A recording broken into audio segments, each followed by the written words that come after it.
আসসালামু আলাইকুম। সবাইকে ঈদ মোবারক। আজকে ঈদ। তো ঈদের দিন সকালবেলা আমাদের একটু নাস্তার প্রয়োজন হয়। তো আমরা খুব ভালো একটা হেলদি খাবার খেতে পারি। দেশি চাউল দিয়ে গরুর মাংস দিয়ে একটা খিচুড়ি পাকালাম, অল্প কিছু মশলা দিয়ে, দেখতে পারেন। তো আমি ফার্স্টে হলুদ, ধনিয়া, লবণ, মশলা, আদা রসুন, গোলমরিচ, মুগ ডাল, চাল, মসুরির ডাল, ওগুলো সব একসাথে নিয়ে নিয়েছি। প্লাস আমি মরিচটা বাটা দিয়েছি, শুকনো মরিচটা বাটা দিয়েছি যাতে খেতে খুব টেস্ট হয়।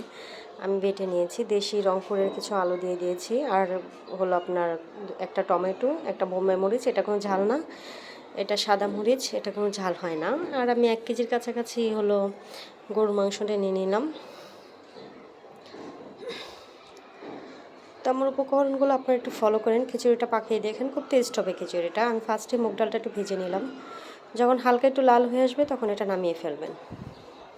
নামিয়ে কিছুক্ষণ ভিজিয়ে রাখার পরে আমি এটা সরিষার তেল দিয়ে এখন আমি বসাই দেবো। ফার্স্টে আমি পেঁয়াজটা দিয়ে দিব, তারপরে যে আমি হলো যে গরম মশলাটা আমি রেখেছিলাম সেটা দিয়ে দিব। অবশ্যই লংটা আপনারা যেটা লংয়ের উপরে মাথাটা থাকে সেই লংটা দিতে চেষ্টা করবেন, তাহলে ফ্লেভারটা খুব ভালো আসে।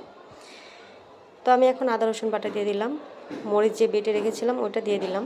দিয়ে আমি ফার্স্টে এটা মিশিয়ে তারপর আমি যে শুকনো মশলাটা রাখছি আমি সেটা অ্যাড করে দিব।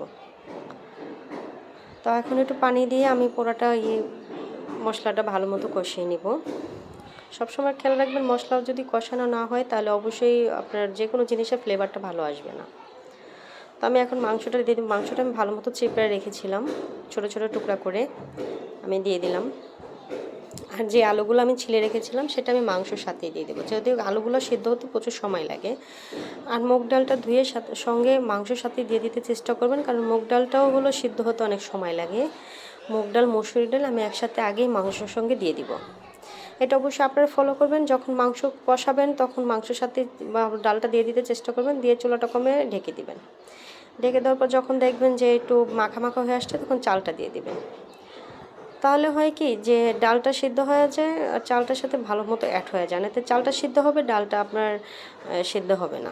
তো এই পর্যায়ে আমি একটু পানি দিয়ে দিলাম। বলক আসার পরে আমি হলো একটু জিরার গুঁড়া আর যে মশলাগুলো আমি রেখেছিলাম সেটা আমি পাটায় বেটে দিয়েছি, দেখলেই বুঝতে পারবেন যে এটা আমি পাটায় বেটে দিয়েছি। হ্যাঁ, এখন আমি হলো দমে দিয়ে দিব। হালকা একটু পানি থাকা অবস্থায় সবসময় দমে দিতে চেষ্টা করবেন। আমি এই যে হলো 2-4টা কাঁচামরিচ, একটা টমেটো আর ওই যে সাদা যে হলো আপনার বোম্বাই মরিচটা সেটা দিয়ে দিয়েছি। এটা হলো জাস্ট একটা ফ্লেভারের জন্য। তো এই যে আমার দম হয়ে গেছে। যেহেতু বাচ্চারা খাবে আমি এটাতে ঝাল তেমন একটা দেইনি, শুধু কালারটা হয়েছে।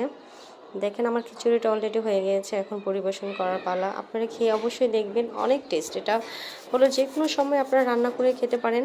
অবশ্যই চেষ্টা করবেন যে দেশি আলুটা, একটা টমেটো বা একটা বোম্বাই মরিচ দেওয়ার জন্য, এটা ফ্লেভারটা খুব ভালো আসে। অবশ্যই যারা আমার ভিডিওটা ফার্স্ট টাইম দেখছেন সাবস্ক্রাইব করে আমার পাশে থাকবেন। ওকে, আল্লাহ হাফেজ।